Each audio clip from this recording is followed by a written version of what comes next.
Okay. Yeah. Hello, everyone. Good evening. You are welcome to this Facebook Live that I'm hosting right now, and this live session will be streamed on YouTube. Also, tonight I'll be talking about ready-to-wear business, and I'll be answering a single question, and that question is, what kind of ready-to-wear business should I start? So you're welcome to this live session together with me. I await your presence here so we can have a wonderful session together. Okay, my name is Laoye Curtis, and I am the founder of Fashion 6 Business School, an online fashion business school where we educate fashion entrepreneurs in the business of fashion. Our focus is on helping fashion designers and any other person who is into the fashion space to build profitable fashion businesses. That is, businesses that can command 6 figures, 7 figures, 8 figures, and upwards.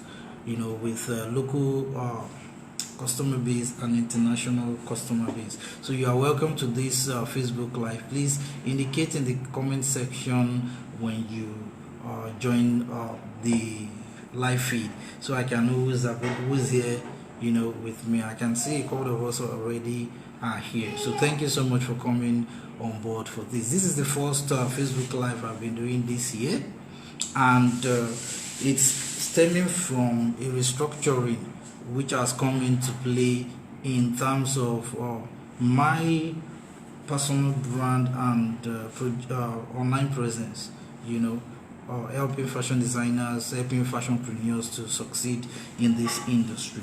So for those of us that are just joining us, today I'm kicking off a series of Facebook Lives, which will be streamed on our YouTube channel also, in which we will be discussing ready-to-wear business. Ready-to-wear is a big space in the fashion industry, but many people do not know how to excel at it. Oh, Monye Amusa, you're welcome. I can see you're glad to be here. Thank you so much. Uyeche Okalushonoike, you are here. Wow, welcome to this Facebook Live. I appreciate you guys coming in here, and it's going to be a wonderful experience. Debbie Kunkoya, you're welcome. Yeah, glad to have you guys here tonight. Okay, so like I was saying, I've started, and then I want us to go forward together. We want to rewrite the story in the Nigerian fashion industry and Africa at large when it comes to ready to wear. Okay, so the first of our classes that we'll be holding on this group going forward will be what kind of ready to wear business should I start? What type of ready to wear business should I start? Don't mind me, I'm trying to get very quiet. Okay, Lewa Elegance, you're welcome. Okay, so many people want to go into ready to wear, but they do not have a clear cut idea of how to go about it. I see a lot of people thinking that ready to wear simply means you coming up with a new clothing line plus coming up with a new clothing line as well as making clothes which they now sell on their own. Whereas ready to wear is way more than that. It is way more than that. And one of the things I've observed is that many people in the Nigerian fashion space, as it were, who want to go into ready to wear, think that they must be responsible for all the aspects of the ready to wear business, whereas it ought not to be so. And as such, many suffer heedlessly. So those things are the things those issues are the things we want to clarify with this session. So I'm spending an hour with us, here tonight, and I'll need somebody to please be my timekeeper once the time is 7:50. Please indicate in the comment section so I know that I have to start rounding up.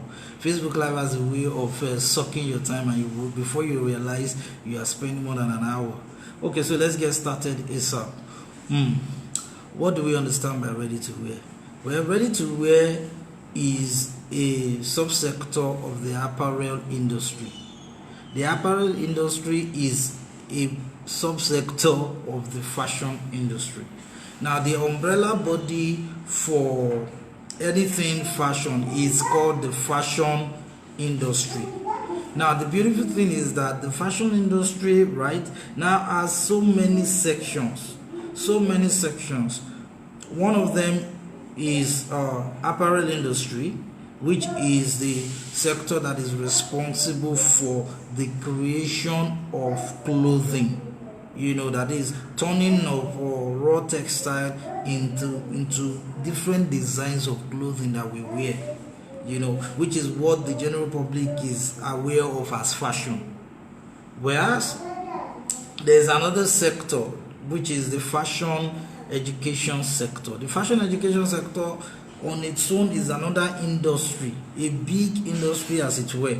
I function in the fashion education sector, and the part of the fashion education sector that I fall in is the business education, that is fashion business education sector. Whereas those that are into training people to go into fashion business, right, fashion designing, as a business, those that are into training people are now in the fashion training, fashion training or fashion design sector, so to speak. Now, that's just so we understand, the different sectors. For example, I've mentioned the apparel sector, which is an industry on its own, which we call apparel industry. There's the fashion education industry also, which has two facets to it, as it were. That is the technical training aspect and the business training aspect. And then we have manufacturing, fashion equipment manufacturing sector. That's the sector on its own. Everything that you use in making clothes, everything you use in producing clothing, in producing textile, is an industry on its own. Then we have the textile industry. The textile industry are responsible simply for coming up with different textiles that we make use of as designers in creating different types of clothing. Now, and there are some other sectors like the fashion technology sector. That is all technologies, whether physical or software wise, hardware and software, that go into making the life of a designer easier, from all the AutoCAD software to the 3D software, 3D printing and what have you, all those technologies that support the creation of fashion manufacture, fashion equipment, so to speak. Now, I've given us a broad view of different industries under the fashion industry, which I've been calling sectors. We are narrowing down to the apparel sector or apparel industry. Now, the apparel industry can now be broken, or apparel sector can be broken into two subsectors. One of them is the ready-to-wear. One of them is bespoke tailoring. So that's how I've come to delineate them for easy understanding. Yeah, anybody that is into the business of turning textile into clothing, different designs of clothing, is in the apparel sector. Now, it is not only textile. Anybody that is into the business of turning any usable material, from leather to polymers and what have you, into fashion products, fashion accessories and the likes, they are in the apparel sector, because shoes and bags complement clothing. That is why we have fashion designing and fashion accessory space, right? All are within the apparel sector. Now, when it comes to bespoke tailoring, that is what everybody understands. That's what everybody is used to. Everywhere in the country, we have people who have their small tailor shops, and then we have people who have fashion houses, so to speak, with staff, tailors working with them, joiners and the likes, and they do made to measure clothing. Like these customers bring their fabric, they get design, they have designs that the customers select, and then they discuss terms and take measurements and agree payment details, as well as delivery, plans. all of those are within the bespoke tailoring thing. That is what we are used to in this part of the world. Majority of people who are in the fashion industry, they are bespoke tailors. They are always, and it is the easiest to get started in the fashion industry. Aside from this, now we have the ready-to-wear space. In the ready-to-wear space, right, we have a broad spectrum also here, and that is what has led to the topic for tonight's session, which is what ready-to-wear business should I start? So I'm going to break it down for us. So tonight is for enlightenment. We are here to excuse me, we're here to create enlightenment for us, so that when you are making decisions, you can make informed decisions. As we go forward, I'm going to be talking about the types of ready-to-wear businesses I understand exist. There may be others, but these are the core ones I know about.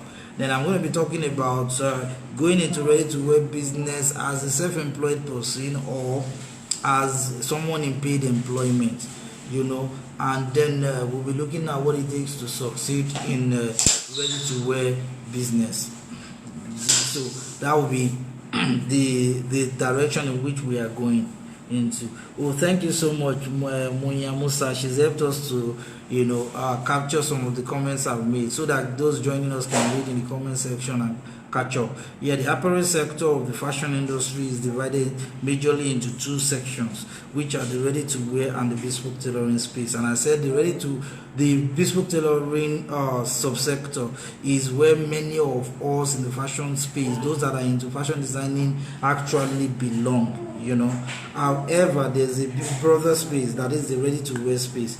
I've seen that if you want to go into ready-to-wear as a career, right, usually you may find yourself starting as a bespoke tailor, and that's one way. Another way is as a newbie, someone who has never sewn clothes before, somebody who does not make clothes for anybody, who just wants to get started in ready to wear.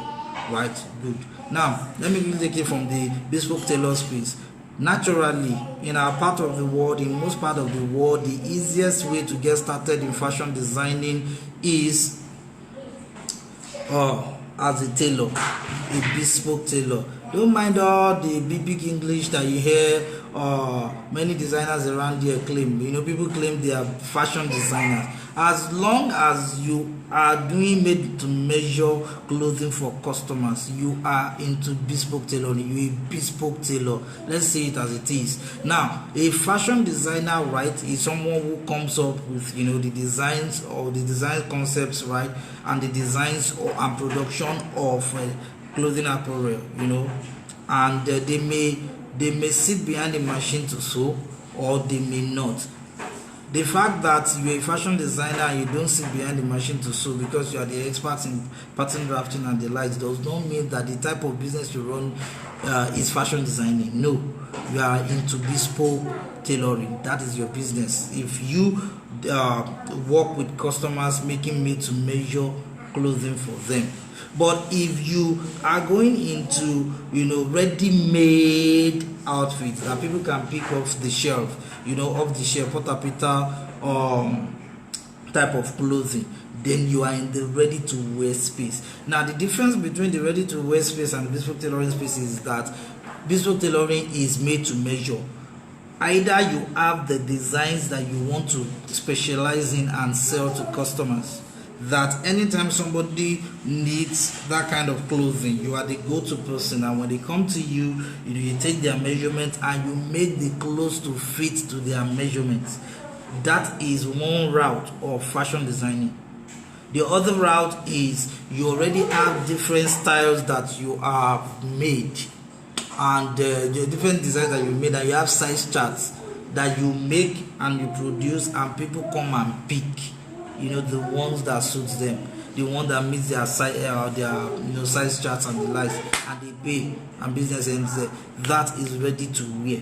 So you can start from being a bespoke tailor to growing to become a ready to wear business owner. Now, as a bespoke tailor, naturally we expect that you are taking on different customers, and you are building your production base to be able to cater to the volume of customers that are coming. Now, you get to a point where at the number of customers that bring jobs to you, right, and the jobs they bring becomes overwhelming. That is, you cannot handle everything. And because you cannot handle everything, right, because you can't handle everything, what it means is that either you stop rejecting jobs from customers, you stop rejecting clothing, to make for them, or you employ more hands. And we all know what it takes, to employ tailors in our part of the world. That is one of the biggest challenges of fashion designers, or fashion houses, managing tailors, and the likes. We call it the tailor scourge, so to speak. Now, that challenge on its own, it's a big headache. So you have a choice of cutting down on the number of clothing jobs you take on, or expanding your staff base in order to handle the inflow of more jobs. Now, both of those options, they have their limits. There's a limit you can get to, which is one of the biggest challenges with bespoke tailoring. You get to a point where at the capacity that you can handle per time in terms of the number of clothing you can sew per day or per month will peak, and you can't go above that. Otherwise, your business will begin to cave in. You begin to have health challenges and the likes, right? Or you now expand from being a bespoke tailor to becoming a ready-to-wear business owner. That is the natural growth curve for the average African, fashion designer or tailor, as a bespoke tailor as it is, But unfortunately, many of us are so addicted to, our bespoke tailoring ways that getting into ready-to-wear can be a difficulty. One of the option that is available to anybody in the bespoke space is actually maybe you reduce the number of customers you're taking per time and increase the price of your designs, the amount you charge. Even if you do this, there's still a limit you will get to, because the more people come to you asking for what you do, the more the pressure on you to meet that demand. And if your capacity to handle production cannot take it, you are in a mess. Good. Having said that, let's now take on the ready-to-wear. I'm taking time out to lay the foundation for you. Please, if you are getting any sense in what I'm saying, please let me know in the comment section. I don't want to just be singing here. I want to make sense, right? Okay. And the ready-to-wear space. Now, you're a bespoke tailor. You are thinking, how do I get started in the ready-to-wear space? Please, the rule for doing business in the ready-to-wear space is not the same as the rule for doing business in bespoke tailoring. Please, they are not the same. Yes, the marketing strategies you will deploy are not necessarily the same, or the marketing strategies may be the same, but the method in which you deploy them will not always be the same. That is one of the things. So for example, how easy is it to run paid adverts on Facebook for a bespoke tailoring business? Please tell me, how easy is it? You would need to depend a lot more on referral marketing, right? Announcer strategy, marketing, in-house marketing strategies to get more customers in your bespoke tailoring business. You will need to depend more on dress evangelism.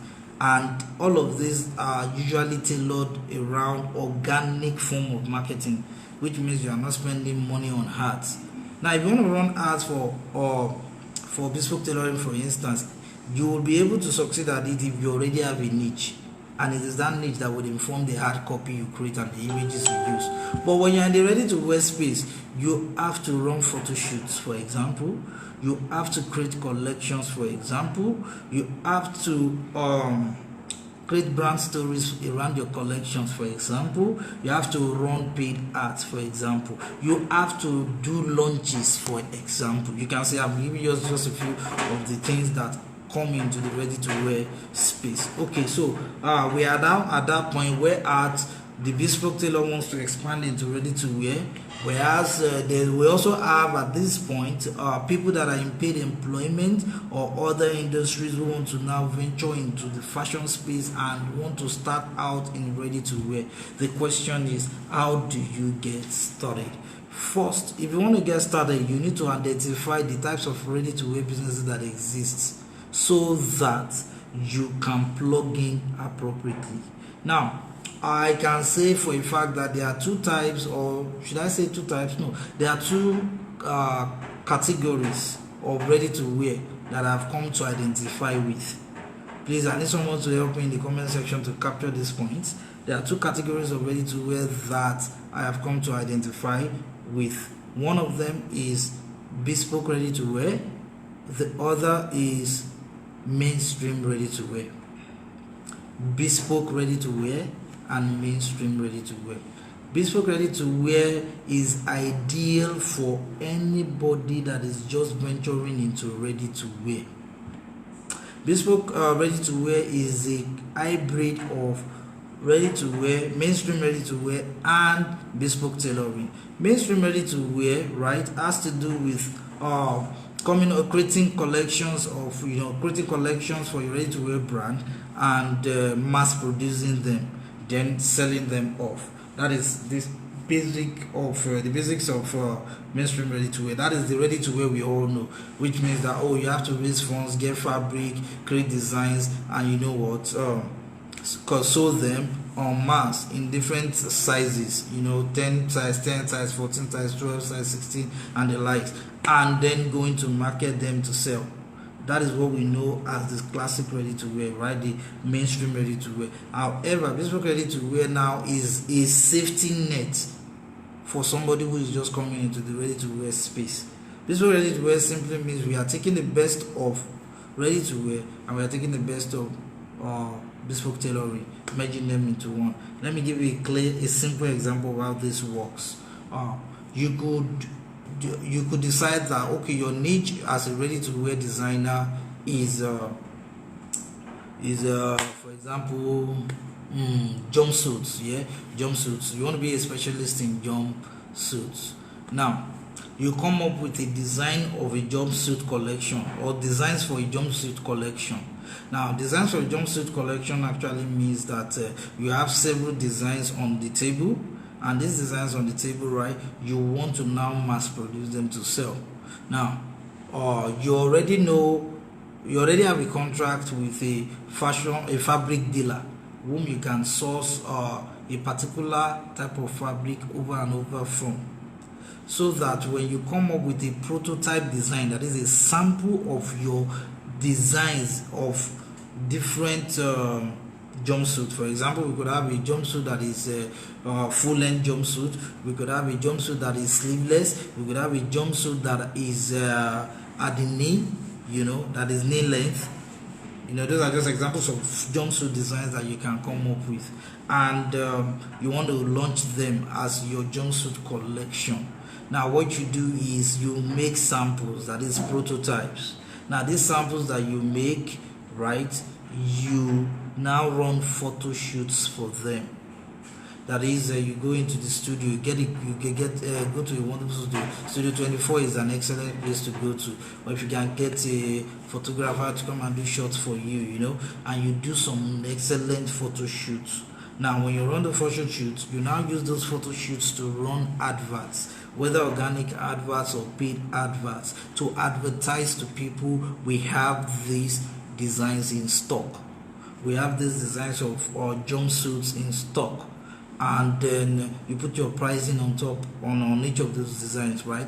People see these adverts, they could see it on your WhatsApp status, on your Facebook story, they could see it on your Facebook page, your Instagram handle, Instagram story. Those are means of advertising organically. Or you could run a targeted paid advert on Instagram or Facebook, targeting the kind of people that you want, to buy that kind of jumpsuit. And when you do this, people now place order and make payment. Once you get the cash, you already tell them, like in the checkout, for their payments, you're already informing them that it takes us 10 working days to deliver your clothing. Now when people place order and they make payment, you go into production, you already have your fabric dealer on the side whom you can place orders for, they deliver to you, or maybe you can save up some money to buy in bulk, the fabric. And then once the orders are coming in size 12, size 14, size 16 and the likes, then you do what? You cut and sew, which means you may have an in-house production team working with you. That is more or less what bespoke ready to wear is about. And bespoke ready to wear, there's another version of bespoke ready to wear that works with mainstream ready to wear. I'll come into that at another date, but for now this is just a clear picture of how bespoke ready to wear works, which means that rather than tying down a lot of funds buying fabrics, coming up with the designs, the tech packs and the like, and mass producing, then hoping to God that customers will show up, or running ads and hoping that you get customers. Rather than go through that pain, you only create samples, and the samples you create, you do what? You market them. When you market them, you get people to place orders. That is what bespoke ready to wear is about. Now the other type of ready to wear is mainstream ready to wear. Simply put, you are mass producing, you are mass manufacturing. Maybe you could say your minimum order quantity MOQ that you are making is 50. So you mass produce 50 units of the designs that you have come up with. Maybe you have 5 designs, of different styles, and then you are making 10 units of those designs to make 50. And then out of the 10, maybe you are running only 2 sizes, say for example size 12 and size 14. So you have 5 size 12, 5 size 14, for each of the designs. You could do that and then go like, okay, I've mass produced. Next thing is, how do I sell this? That is mainstream ready to wear.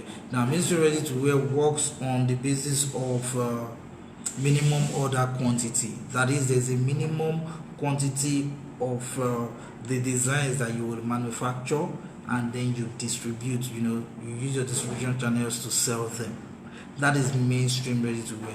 Many people that have contacted me, many people that have sought my advice, and many people that have consulted for and coached, counseled as it were, they lament about the hundreds of thousands and the millions that they've spent in mass producing, which essentially means that they went into mainstream ready to wear and they got burnt because they didn't understand the dynamics that is involved.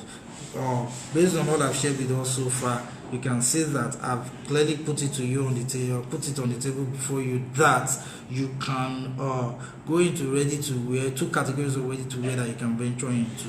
The safer of the two is the bespoke ready to wear category, in which you have your collections, and then you create samples, you market the samples, and people pre-order. You run sales, and people place order and pay, and there's a time lag between when you start your sales campaign to get people to order and when you deliver to them. Usually a 10 working day period. A 10 working day period includes weekends, right? That's 14 days essentially. So if you have these two, or if you have this approach with you, you will know that you are not tying too much money down, because the only kind of money you are tying down majorly is buying fabrics, and then you could get a situation whereby the design is so well received by your target audience that they are placing orders. Unfortunately, you run out of fabric in the market. That's another level of problems to face, but get to that point and then we'll cross that bridge.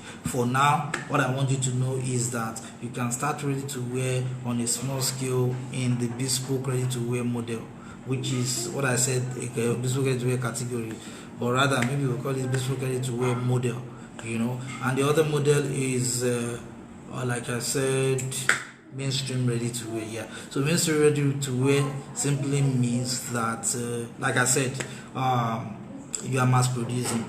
Now when you mass produce, I would rather that you mass produce with sense, and with some common sense. You don't just mass produce Just because you have the money to produce 100 units does not mean that you should waste it. In fact, if you are just starting out, for example, let's assume you can afford to manufacture 100 units of your ready-to-wear when you're starting out, and rather that you divide it into 5 spaces and start with the production quantity of 20, that is a minimum order quantity of 20 units, and then you test the market with those. Now, when you go to market with those and you check the response of the people whom you are marketing to, and you see that there are some particular designs that they don't like, and there are some particular designs that they love more.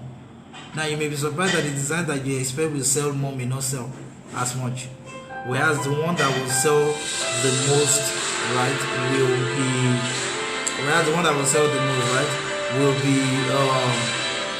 please pardon me, I need to switch off that phone. Pardon me, I need to switch off that phone.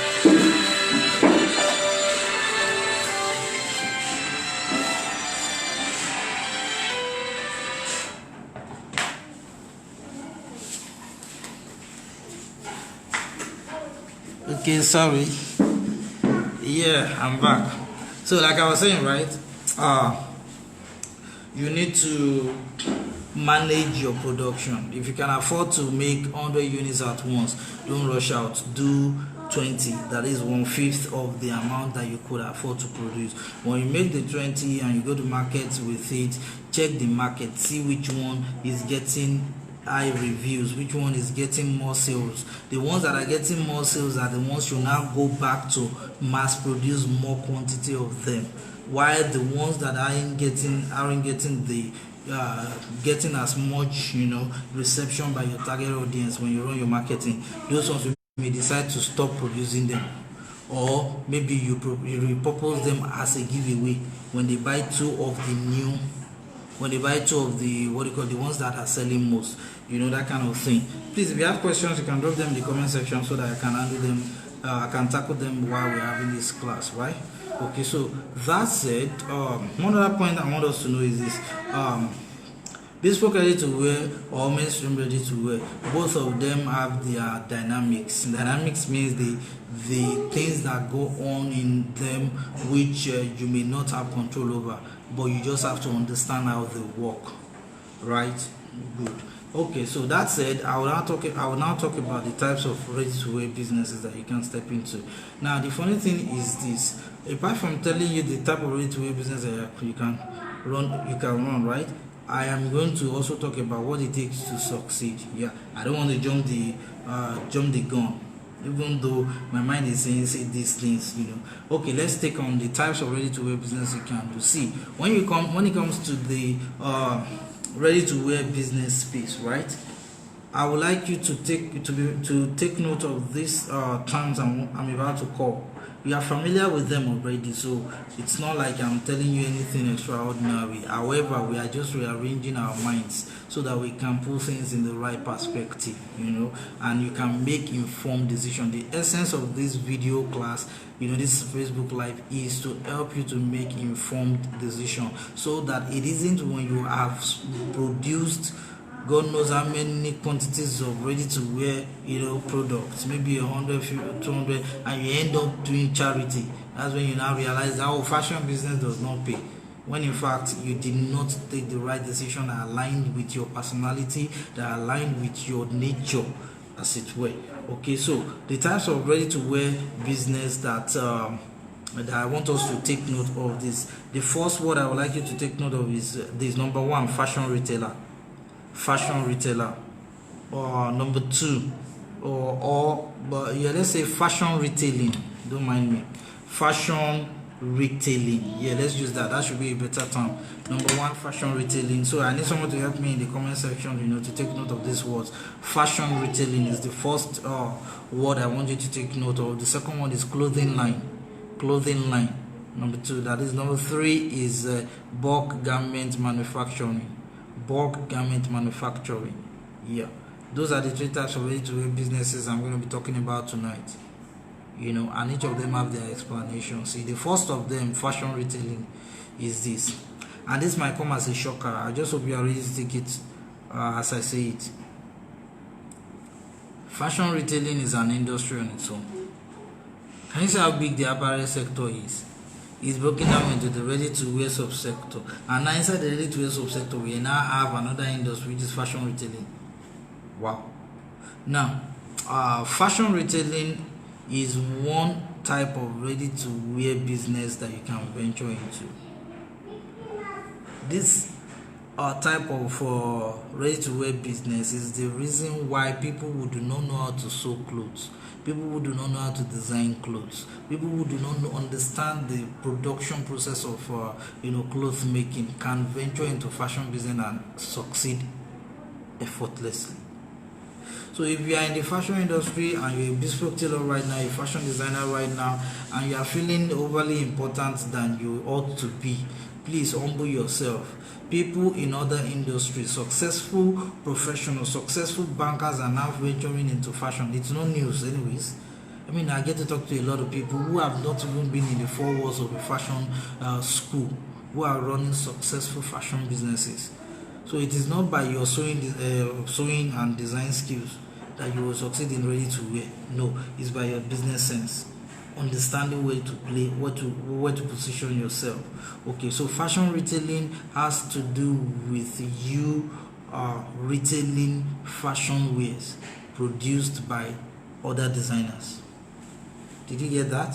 Fashion retailing has to do with you creating all the systems, to retail other people's fashion design. That is, the designers produce, the different designers produce their outfits, their collections. You collect from them and you do what? You market on their behalf. Let me give you examples of fashion retailers. You know them. Jumia is one of the top fashion retailers in Nigeria. Yeah. So on my own end, myself and Oshodemola Joy, we have co-created an online fashion store. Yeah, an online fashion store. Where it's more like an online marketplace, anyways, where you can own your own online store. fashionupsport.com, that's the site, right? We are still tweaking it. You can check it out, fashionupsport.com, where you can own your online store. We are planning it as a platform for you to start your ready-to-wear business from the comfort of your home and be selling to the world. That's the vision behind that. But as of now, Jumia is top of the range. Payport is another channel that does enough with fashion retailing.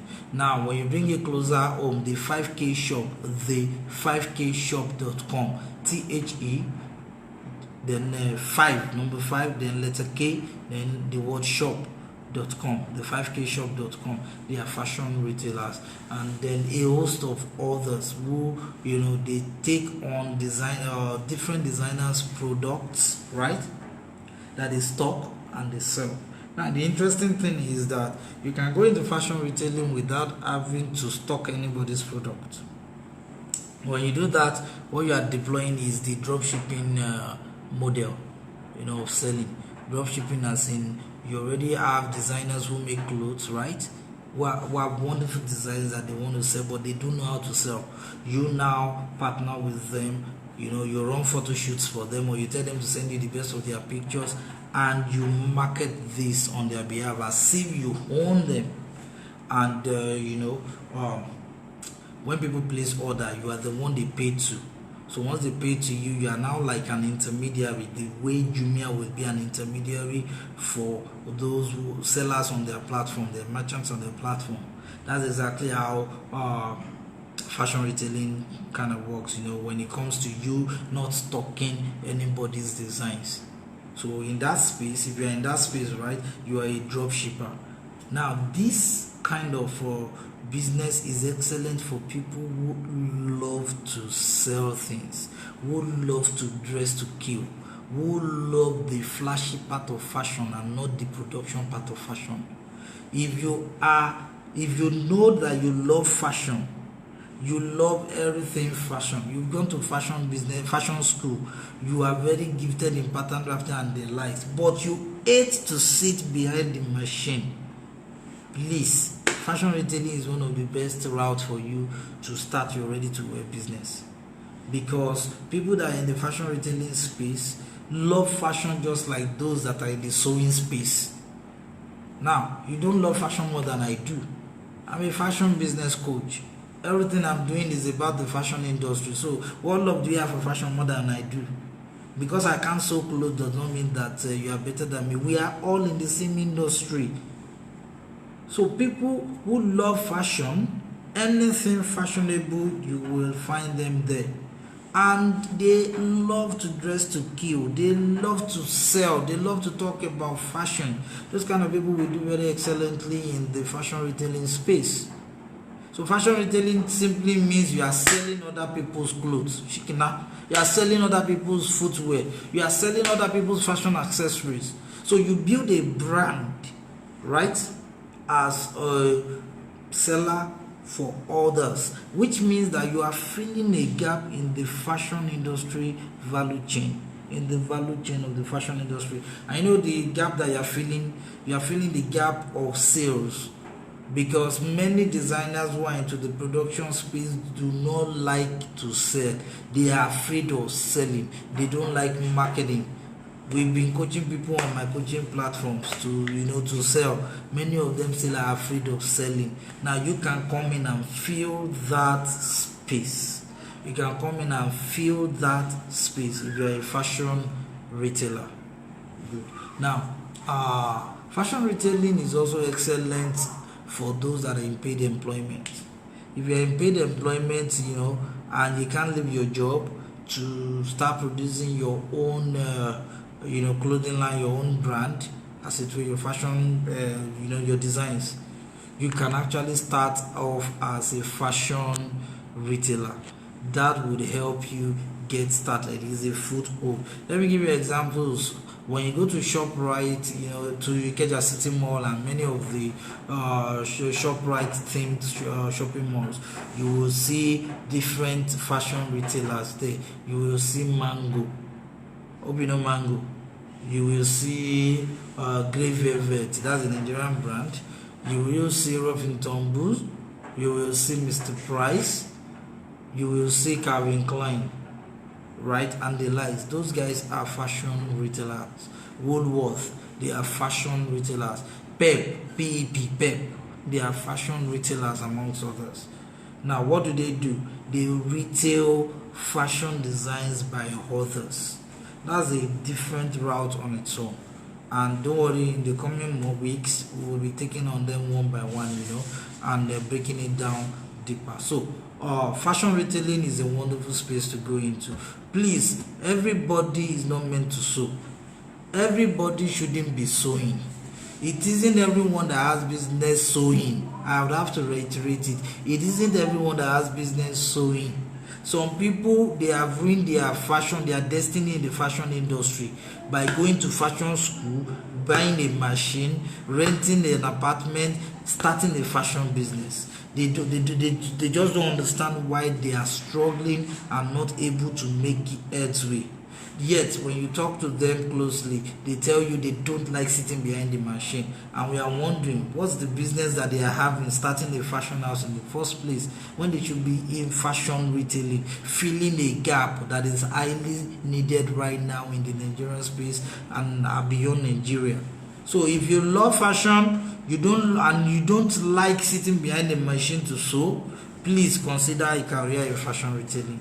If you're in paid employment and you want to start a ready-to-wear business, fashion retailing is a very easy stepping stone for you, so that you won't have many headaches. All you have to do is build a business system that can enable others to sell. You can have an online store on my website, for example, which I co-created with Oshademolaju, fashionhubspot.com, and tell designers to give you their products, and you host it there.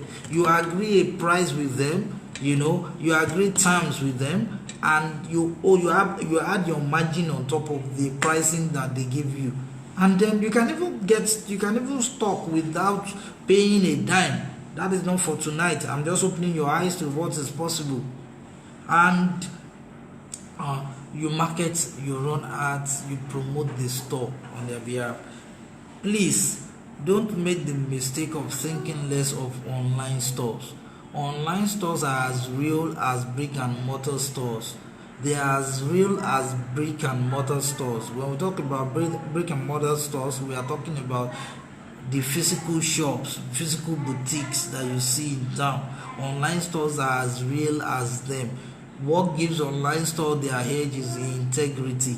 If you can be a person of integrity and your brand name can be loved and respected, then you will succeed. Now, imagine you walk into Mango and you pick a dress there. You are sure that the brand is legit. Is what? Is legit. Now, people who go into some of those stores like Mr. Price, Woolworth, and the likes, right, to buy, they do not go just to buy the expensive designer clothes that are on sale. They go there to buy the brand, because they know when they enter those stores and buy, they will buy quality there. So when you go to some of these stores, right, and you see different designers products on sale on the racks and you pick them, you will always find that there is a paper clip, a cardboard clip on the same dressing which carries the name of the store that sold them. Any brand that sells that retails fashion is a fashion brand itself. That is, if you start a business and you come up with a brand name and your brand name is into fashion retailing, you can always create labels that you will tag on products that are carried in your store, and you build integrity around that brand name that you have created, and that integrity will be what will make people to be buying, such that when somebody buys a Gucci bag from you, they will feel that the Gucci bag is more original than the Gucci bag bought at Gucci's store in Lagos. That is how it works. And you know the joy that you feel when you buy something new, especially when you tear those paper clippings. That is the same way it is when you go into fashion retailing. We need a lot of people in fashion retailing now, more than ever before. If you love selling and you are not afraid of marketing, please, we need you. I'm pleading, we need you. Don't wait until it's too late, because in my organization, we are working strenuously to fill in that gap. So while I'm here telling you in the public that you should step in if you know that is where you have strength in, we are not sitting back. So if you refuse to tap into the opportunity that is now available for a career in fashion retailing business, we will fill the gap. I just told you. Good. Now, for fashion retailing, what you need simply is a knack for selling, a passion and hunger for selling, for marketing, and then creativity, an online store. Yeah, you need an online store, and then you need to understand how to do online marketing majorly. Yeah, to succeed at that in that space, and then you need to learn how to create labels and the like. So we won't go into that today, but I just want you to know the fundamentals. That's what we are doing here. Okay, so that's it. The second type of fashion, ready to wear business rather, that we can consider is clothing line. Now, this is the one that most of us are familiar with when we talk about ready to wear. But a clothing line is not the only type of ready to wear business that exists. Please, let me state it categorically here, alright? When you create a clothing line, it will have a name. That clothing line's name is a fashion brand. When you start a fashion retailing business and you give it a name, the name of that fashion retailing business is also a fashion brand. So whether you are into fashion retailing or you are into clothing line creation, you are both fashion brands. So stuff your ego. For those of you that are so fixated on starting your clothing line and thinking that when you come up with collections and designs, then you have arrived and you're ready to wear business. You are not in the ready to wear business most of the time. Yeah, you are not. Now let's get it. Let's sort everything out, right? Clothing line. When you start a clothing line, it simply means that you have created a brand that is into the business of creating clothing. that meets specific needs of a particular target audience. Don't mind my use of English. All I'm saying in essence is this: when you start a clothing line, you have started a fashion brand. That fashion brand is meeting the needs of a particular audience. It cannot meet the needs of everybody. No. It can only meet the needs of a particular audience. Yeah. And that is why when you go in the route of starting a clothing line, building a niche is very critical. Carving a niche is very critical. Very, very critical. I will emphasize it. It is very critical to carve a niche when you go the line of clothing line. So the classic ready-to-wear business that the average Nigerian designer knows and thinks and dreams of is actually clothing line. They are thinking of starting their own clothing line.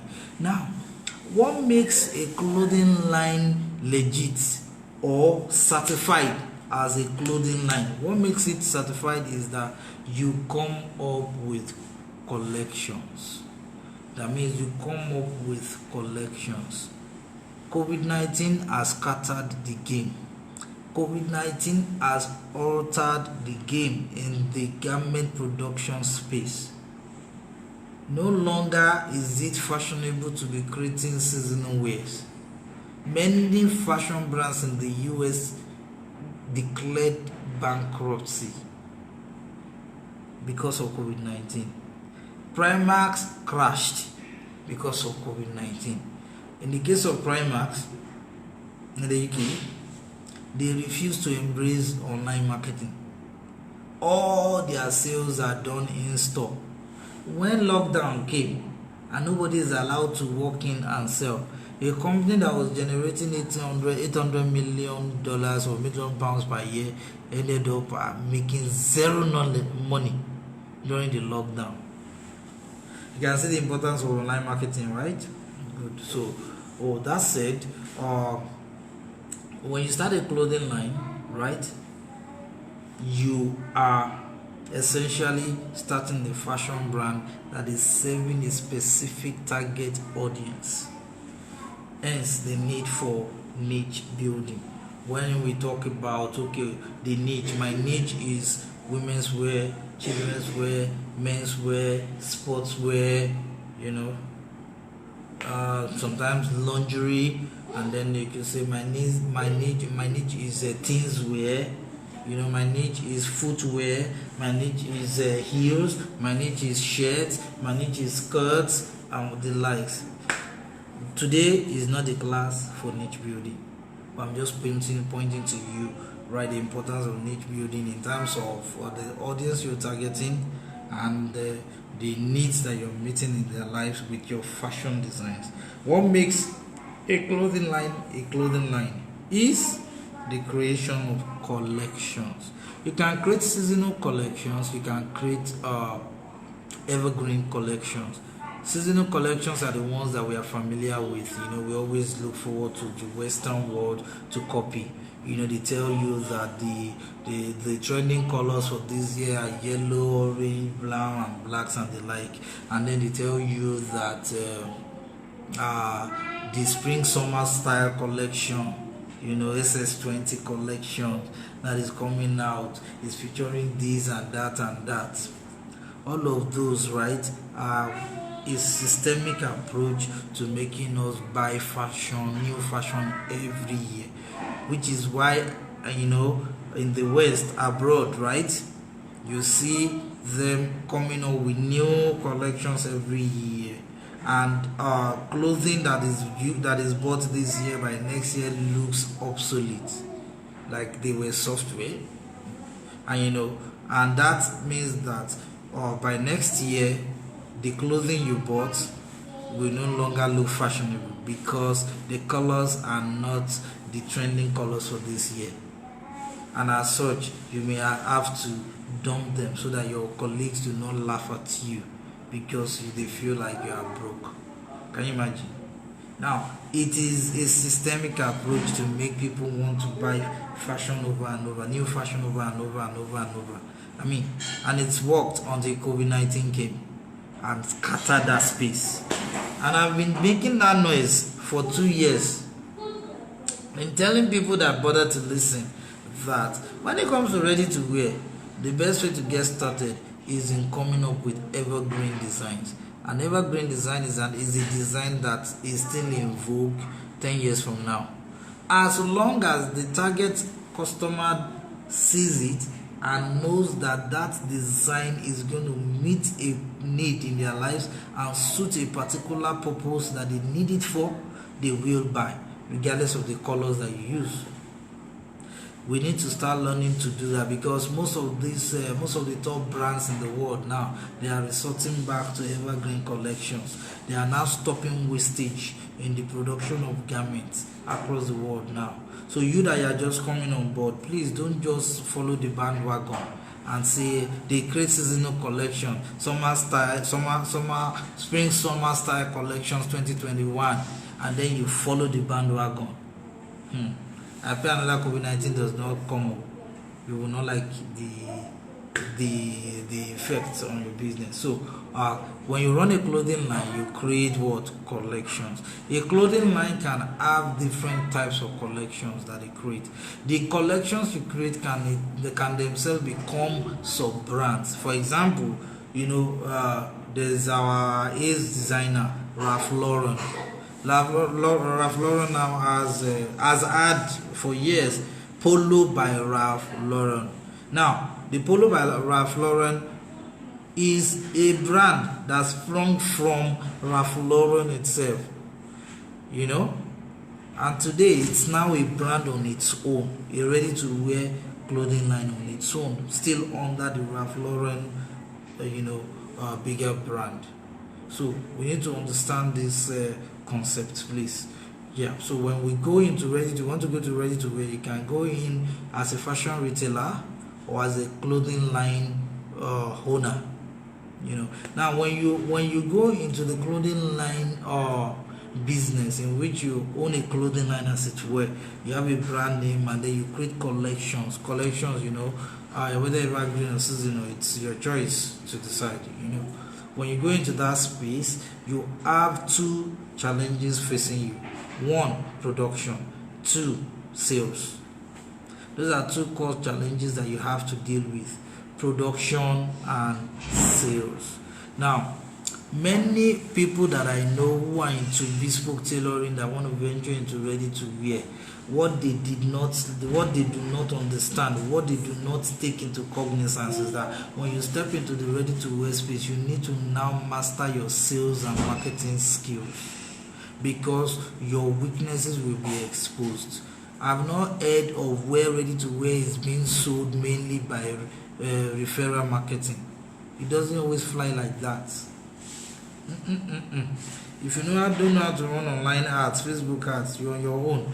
Imagine you are venturing into ready to wear, and you are starting out as a clothing line, and you are going into production of collections which you are now going to sell, yet you do not have any friend, you do not have a marketing list, you do not know anybody, and you want to get started. Please tell me, how will you sell? You have to definitely embrace paid ads to launch your ready to wear.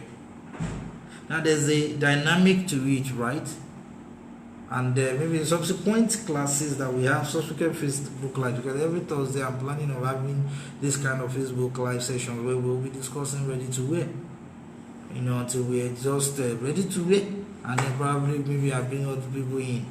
But for now, what I would like us to please take note of is this: when you start a clothing line business, you have the challenge of how to come up with designs that customers will be willing to buy, and you have the problem, and that problem continues into sorting out the production. Now when it comes to production, that is where the model of the ready-to-wear business you want to venture into or you want to deploy now comes in. Remember I talked about two models which I called originally categories of ready-to-wear. Now I'm calling them models: mainstream ready-to-wear and bespoke ready to wear. So when you start a clothing line, you may decide to deploy the bespoke ready to wear model for your clothing line, and I've explained that earlier, in which you create prototypes, samples that you place orders, and then you now go to production. Or you do mainstream approach, in which you already have minimum order quantity that you've made, and then you market them, you advertise them, those are interested in buying, place order, and instantly you ship to them. And when orders are exhausted and demand is still coming in, you run through your production again, and on like that. That's what it is when it comes to running a clothing line. Then there is an angle to a clothing line. To starting a clothing line, I would like to mention rather. White labeling is the case in which somebody else has produced a thing, another person puts their name on it. Yeah. A pen, but somebody else puts their name on the pen as their own. Now, the person who puts their name on the pen, right? The person who puts their name on the pen, now they will know the pen by that name. They will not know the pen by the name of the company that actually manufactured it. Now, if you are into white labeling for ready to wear, it means that you come up with wonderful designs, right, that you sell to those who own fashion retailing businesses, or to people who own clothing lines but do not go into manufacturing at all. So white labeling is a concept in which you can venture into ready to wear without sewing anything, without coming up with any design at all. Rather, you meet with designers who already have designs that reflect the kind of clothing you want to sell, and you buy from them. When you buy from them, right, and you slam your own brand name, your labels on that outfit, you have engaged in white labeling. Now, white labeling cuts across two divides. One is from the perspective of the designer, and the other is from the perspective of somebody who is not a designer, who wants to start a ready-to-wear business as a clothing line owner. So you, the designer who has a clothing line, you can have a white labeling clothing line, is all I'm trying to say. So which means that another designer who also owns a clothing line will come to you, place order with you to manufacture for them a particular design that you came up with, or that they bring to you and say, can you please make this for me? And then they put their label on it and they go to sell. So they pay you for the production while they put their label on it, sell and make profits. So in that wise, you're a white labeling manufacturer, a white labeling clothing line yourself. Now, to summarize this, I would say a white labeling clothing line simply means your brand comes up with the designs. Yes, customers don't bring the designs to you. Thank you. That's the correction I wanted to make. They don't bring their designs to you. They may share their ideas with you, but you are the one that goes through the design process of coming up with the designs, and you sell to customers. But you don't put your stamp, your label on those clothing. It is the customer that comes to buy from you that puts their own label on that clothing. And when they put their own label, it means that it's their clothing line. So that means that as a clothing line business owner, right, you can be an independent clothing liner. Independent clothing liner means that you produce designs, for your collections with your labels on top of them. Yes, that's an independent clothing line label. Now, or you are a white labeling clothing liner. So now I'm adding to my notes in front of me, independent clothing liner, then white labeling clothing liner, or white label clothing liner, either of the two, right? Good. Okay, so now if you're a white labeling clothing or white label clothing liner, it means that you come up with the designs and you do what? You sell to other independent clothing liners who come to buy from you, put their own labels on top of it, and then goes to sell. Everybody is happy. We are all making money. Okay, what if you are an independent clothing liner? You've come up with your own designs, but you don't have the resources to sew them. You don't have the time to raise an in-house production team. You don't even like going to white label clothing liners because you like the originality of your own designs. What do? Simply put, you go to bulk garment factories. That is, you go to those who are into bulk garment manufacturing. Yeah, that's where we have Afri Apparel, 1212 Clothing, Matwin, Rollicus, and the Mulade, Yelikis ready to wear outfit in Abuja, and many others. There are a lot of them out there, whose business is bulk garment manufacturing. They know you have your designs, yeah. You bring it to them. There's a minimum order quantity they will take from you.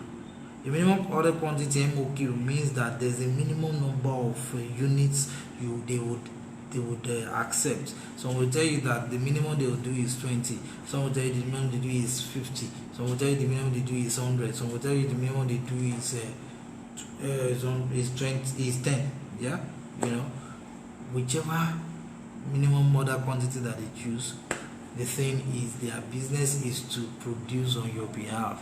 They are taking away the stress of setting up your production team from you. Yeah, we understand. In the Nigerian space, let's cut it as it is, right? Or producing clothing in Nigeria is expensive compared to taking it abroad. If you can find a way to outsource it abroad, fine. Nothing stops you. It reduces your cost, and then you import and then you sell. But with the government policies ongoing, where they are clamping down on importation of fabrics, importation of clothing and the likes, that may backfire. Either way, we know that in the Nigerian space, we need more people who are going into bulk garment production, whom you can leverage on to mass produce for you. And when you want to work with bulk garment manufacturers, ideally you need to do your findings and be certain that they can meet your demand, that they can produce what at the quality that you are going for. Now, there's something I need to quickly point out. Many of us fashion designers, right, we are so fixated on perfection, such that we believe that no bulk garment factory can produce as excellently as we are. My question to you is this: with all your perfection, how much have you been making? That's the question to ask. With all your perfection, how much have you been making? With all your perfection, how much have you been charging your customer? Many of those people tell me that they are so finicky about the finishing of their designs and stuff. When I ask them what's the price point at which they sell, they are hardly selling up to 10,000 per outfit, and they are finicky about their pricing. What I see is that they need to work on their senses, because it is not so much about the perfection. Perfection is relative. Your perfection is somebody's low level. That's how life is. So do your due diligence to do your finding from any bulk garment factory you approach, to ensure that they can produce according to your taste. Receive assurances. Don't just sit back and expect them to do a good job. No, you have to be involved. Okay, so that said, I just pointed out the third type of ready-to-wear business, which is bulk garment manufacturing. And then let me bring it home. This works best for those of us who are into bespoke tailoring currently.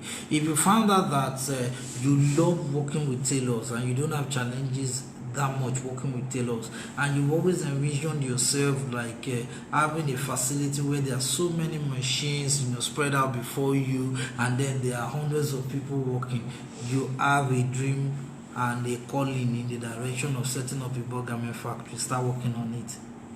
Yes, if you found yourself that you tend to take more jobs from people, we bring clothing to you to sew for them, and they enjoy sewing with you, and they keep bringing more jobs to you to sew for them, and you have staff that are working with you and it doesn't affect you, my dear, please, that is bulk garment manufacturing career path for you. It isn't everybody who is into bespoke tailoring wants to go into ready to wear that ought to start a clothing line. It is not everybody. Please try and understand your space. People who have a tendency to start bulk garment factories usually don't really love to sell that much. They may be good marketers, they may be good salespeople, but they really enjoy the production part more than going out. So such kind of people will do very excellently.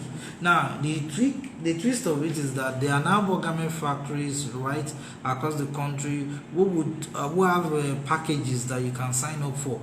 They'll tell you want to go into ready to wear, we'll handle it for you, production and everything, we will handle it for you.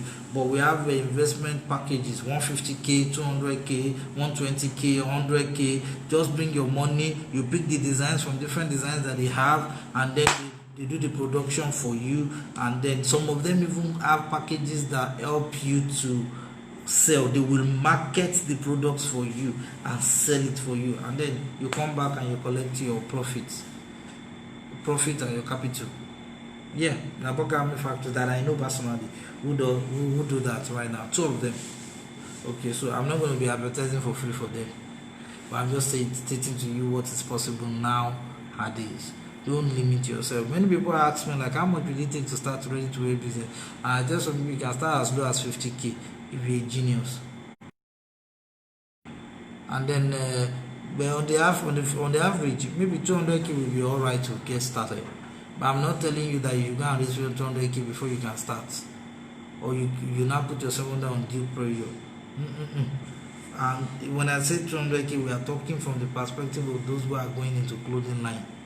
Not even people who are into fashion retailing. You can start with 0 naira when you are in the clothing space, when you are in the fashion retailing space, because the major headache has been taken away in terms of production. Others are doing the production. Yours is to do what? Just go after the marketing and distribution. Okay, so that said, I think I've covered a few things here, right? So I would like to know, wow, it's already 8:13, and I was asking us that when it's 10 minutes to 8, somebody should inform me. Well, okay. In any case, let's wrap it up here with this last point I've raised, which is what it takes to succeed in the ready-to-wear space. I wrote down 3. Now 3 are just part of many, but these 3 are very critical. You need to have a niche. You need to carve a niche. If you don't have a niche in the ready-to-wear space, you are not ready to do business. You need to carve a niche. See, in bespoke tailoring, you can be given a leeway. You can be given a wide berth to do as you like. When you are coming into ready-to-wear space, financial rec will teach you a lesson. Will teach you a big lesson. Don't wait until financial rec teaches you a big lesson. In ready-to-wear space, you must start with a niche. You must have a niche that you are targeting, that you are carving for yourself, that you are working on. You can't sell to everybody, and you can't sell every type of fashion. If you are in fashion retailing, even in fashion retailing, you need to carve a niche. Yeah, you can't just say, oh, I'm selling everything from menswear to women's wear to children's wear to adult wear to sports wear to wedding wear. Nah, you need to start with a niche, then you scale up from there. Okay, aside from that, you need to understand the production space. The production process is very critical, I mean, it has led to many people's failing. Many people thought that doing it ready-to-wear means production, so they focus all their energy on raising funds to buy fabric, to come up with the designs, do tech packs, and manufacture. Now the clothing are in their homes, nobody to buy. You don't go into ready-to-wear all because you just want to make money. Nah. You need to understand what it takes to succeed there. Then the third critical part is marketing and sales. Yes, when all is done, said and done, you've carved a niche. You are producing designs that are ready to sell. How will you sell them? If you don't know how to market and sell your brand, you are not ready to do ready-to-wear business. On this note, I think I would like to put an end to the class tonight, and next week we'll continue. I hope you have enjoyed this session with me. If you have any questions, please let me know. And if there's no question, we may end the class for tonight. It's been a pleasure, having you guys be here with me in real time. Wow, I can see that there's been a lot of comments that have come in between. Thank you so much. Okay, yeah, I have some questions here that I can tackle. Omowumi Olaweyimi said, since there are different body types and a customer is size 12 and he delivers size 12, you then discover the customer is busty and the cloth bust is tight. How do one deal with the size issues even with the size charts? The truth of the matter is this. This question sounds more like that of a bespoke tailoring challenge. Anyways, let me say this. When it comes to sizes and what have you, the African ready-to-wear space is very tricky. Somebody who is a size 12 at the upper part of their body, that is the torso, may not be a size 12 at the lower part, which is why getting it right with your size chart is very critical. And that's one area we need some people to step forward. In Nigeria here, we are very poor when it comes to documenting research. When it comes to research and documentation, we are very, very poor. Ideally, many people that have gone into ready-to-wear, in this part of the world, they built their custom-made size charts based on the experiences they've had over the years and the types of body measurements they've dealt with in terms of customers they've tailored to. So in your case, from what you have said, right, I would rather not answer from the angle of like, what do you now do when you find that that the boss is tight and what have you. When you are in that kind of situation, you're already in a mess. You need to go to damage control and find a way to compensate the customer. But be that as it may, getting it right at the point of production and size charts and tech packs is where the real work is. What I've known that many designers that I know who have succeeded in the ready-to-wear space have done is that they actually document size charts of their customers over time. So when they want to go into ready-to-wear, they are able to do what? They are able to compare the different body measurements of different customers they cater to, and use that in adjusting the size charts that they have they have come across. In Nigeria here, I understand from ready-to-wear designers and fashion designers that I've talked with over time that we tend to make use of the UK size charts and adjust it. Right, some people have perfected this adjustment strategy. For example, Datina Smith, that's Madam Atinuke Smith. Yeah, she's in Ibadan. Datina Designs, a lovely lady. And check her website, you will see that she has a size chart that she has on her site. People who want to buy from her, they have to look through the size charts and select the measurements that is comparable to their measurements before they place order. So that way, what you chose is what you bought. There are no complaints there. So you may have to check Datina Designs. Google them. Datina Designs, Atinuke Smith, a lovely lady. She's a wonderful lady, a mentor to me, and then I learned from her. And like I said, compare ours with the ones that you have come up with. Please, this question you asked is peculiar to our African space, where we just have unusual body size, unlike the whites and other parts of the world. Yep. Okay, so I'm trying to look. Okay, wow, many you guys have been wonderful. You've been typing in the comment section. Thank you so much. Constance Opara says she doesn't like sitting behind the machine. She discovered this during my fashion starter course. Wonderful. And now at least you are making adjustments. Okay, what if I hate to sew and I'm a great designer? I also hate to sell. Wow, good for you. This is a serious question. You hate to sew, but you're a great designer and you also hate to sell. And then let's take it one by one. What if you hate to sew? Definitely, if you hate to sew, then you cannot be on the sewing machine. Yeah. Then it means that you can be a clothing line designer naturally, because you're a great designer. You can be a clothing line designer as it were. You can even be in the business of selling designs to designers who are independent clothing line owners. So that means that if you when you come up with designs that people can collate together as a collection to sell, right? You can now sell it to those clothing line designers who are ready to handle the production as well as the sales of their business. But there's something I noticed there that you need to change in terms of your thinking, my dear. You said you also hate to sell. If you hate to sell, you shouldn't be in business. I mean, there are no two ways about it. If you hate to sell, you cannot succeed in business pronto. Rather, why don't you just become an investor? You're a great designer, fine. Maybe money that you earn from your great designing business, you can now invest in the businesses of those who love to do what? Be fashion retailers, clothing line manufacturers, or bulk garment producers. You have to just choose one. Now, okay, Tony Gift says, please, how do I create a brand name? That's not difficult now. Come up with a name that you like. A name that sounds English in its nature. See, English is the international language. There are no ways around it, right? AliExpress. Why didn't they say Ali Chunchai? AliExpress is owned by Alibaba, right? Yeah, you know Alibaba now. The founder of Alibaba. What's his name again? I can't remember his name. Ma or something. And I like that guy a lot.